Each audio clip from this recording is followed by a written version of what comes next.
Hello friends, কেমন আছেন সবাই? আশা করছি সবাই খুব ভালো আছেন। আমার নতুন আরও একটি ব্লগে আপনাদেরকে স্বাগতম। সকালবেলা নাস্তার জন্য রুটি বানাচ্ছি, আর 3 বাবা ছেলে চুলার পাশে বসে বসেই নাস্তা খাচ্ছে। তো আমি একটা একটা করে রুটি ভেজে দিচ্ছি আর ওরা নিয়ে নিয়ে খাচ্ছে। ফ্রিজে তাল জাল দেওয়া ছিল, সেটা দিয়েই রুটি খাচ্ছে। আর আমাদের সকালের নাস্তা বেশিরভাগ সময় এইভাবেই খাওয়া হয়। খাবার টেবিলে যেতে বললেও কেউ যায় না, এইভাবে করেই চুলার পাশে বসে পড়ে 3 বাবা ছেলে। আর আমি একটা একটা করে গরম রুটি ভেজে দিই, তারা নিয়ে নিয়ে খায়। বাহিরে হচ্ছে প্রচণ্ড বৃষ্টি। কালকে তো কয়েকদিন পর একটু রোদ উঠছিল, তারপর আবার রাত থেকে যে বৃষ্টি শুরু হয়েছে, একটানা বৃষ্টি হচ্ছেই। বেশ কিছুদিন ধরেই শুধু বৃষ্টি আর বৃষ্টি হচ্ছেই। তো আমরা তো ঘরে থাকি, আমাদের কোনো অসুবিধা হয় না বৃষ্টিতে, কিন্তু যারা বাহিরে কাজ করে, যাদের বাহিরে না গেলেই নয়, তাদের তো আসলে ভোগান্তির শেষ নাই।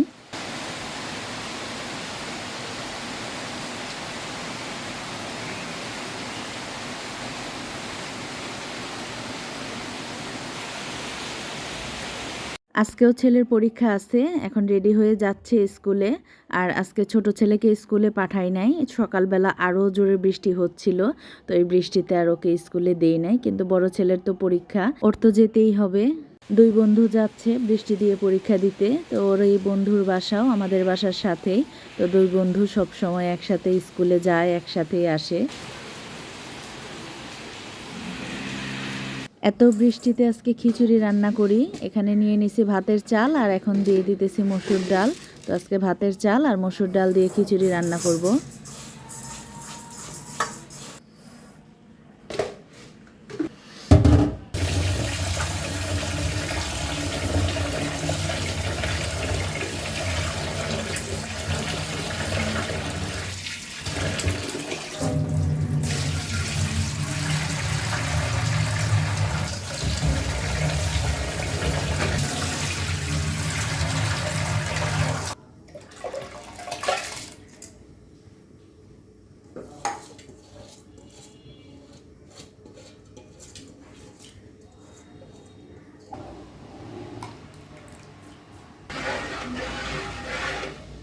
তো চাল আর ডাল কিছুক্ষণ সেদ্ধ হওয়ার পর এখন দিয়ে দিলাম কাঁচামরিচ আর দিয়ে দেব হলুদ।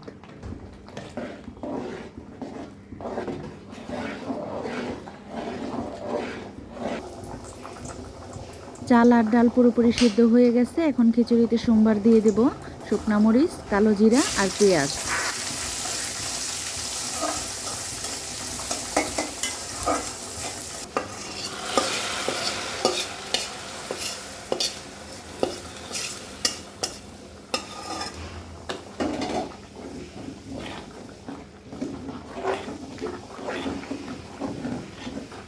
খিচুড়িতে সোমবার দিয়ে দিছি, খিচুড়ি রান্নাটাও হয়ে গেছে। বৃষ্টির দিনের পাতলা খিচুড়ি। তো আমাদের মতন কে কে এইভাবে করে মসুর ডাল আর ভাতের চাল দিয়ে পেঁয়াজ দিয়ে খিচুড়ি রান্না করে খান, অবশ্যই কমেন্টে জানাবেন। অনেকেই এই খিচুড়িটাতে অনেক মশলা দেয়, আদা রসুন, কিন্তু আমরা এই খিচুড়িতে আর তেমন কোনো মশলাই দেই না, শুধু পেঁয়াজ, শুকনা মরিচ আর কালো জিরাই ফোড়ন দিই। এইভাবে করে এই খিচুড়িটা খেতে খুব বেশি ভালো লাগে। এখন ইলিশ মাছটা ভেজে নেব। ফ্রিজে ছিল ছোট ছোট ইলিশ মাছ, আর আজকে মাছের পিসগুলোও করছি একদমই ছোট ছোট।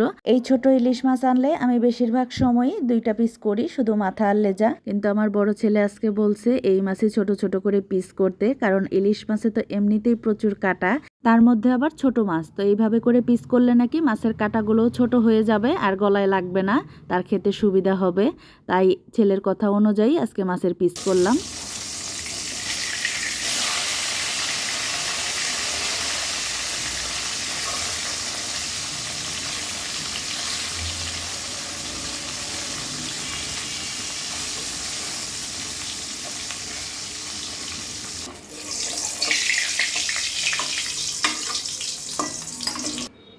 কেমন হয়েছে বৃষ্টির দিনের খিচুড়ি? বৃষ্টির দিনে খিচুড়ি তো ভালোই লাগে। ভালো লাগে। ইলিশ মাছ ভাজা খিচুড়ি একদম ভেজাল মুক্ত খাবার। এত বৃষ্টি দেখেই রান্নাম খিচুড়ি।